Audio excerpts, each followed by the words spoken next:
ગુજરાતભરમાં બહુચર્ચિત દૂધધારા ડેરીની આજે ચૂંટણીની મતગણતરી થઈ રહી છે। ગઈકાલે જે ચૂંટણી હતી તેની અંદર 296 જણે મતદાન કર્યું હતું। તમે જોઈ શકો છો સવારથી ચુસ્ત પોલીસ બંદોબસ્ત વચ્ચે અને સરકારી અધિકારીઓની નિગરાણીમાં માર્ગદર્શન હેઠળ આ ચૂંટણીનું મતગણતરીનું આયોજન કરવામાં આવ્યું છે।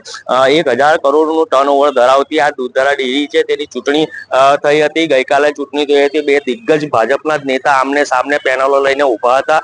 ત્યારે આજે જે શરૂઆતની વાત કરીએ તો શરૂઆતમાં જ ઘનશ્યામભાઈ પટેલની જે પેનલ છે તેમના એક ઉમેદવાર છે ગરુડેશ્વરના મહિલા ઉમેદવાર, તેમની જીત થઈ છે। 1 વોટે એમની જીત થઈ છે। ત્યારે તમે જોઈ શકો છો પોલીસ કાફલો તૈનાત થયો છે। કોઈ અનિચ્છનીય બનાવ ન બને તેના કારણે ચુસ્ત પોલીસ બંદોબસ્ત ખડકી દેવાયો છે। સવારથી જ લોકોની ભીડ જમા થઈ ગઈ છે અને જે આ જે ચૂંટણી છે તે ગુજરાતભરમાં ચર્ચિત થઈ છે, કારણ કે બે દિગ્ગજ ભાજપના નેતાઓ આમને સામને હતા।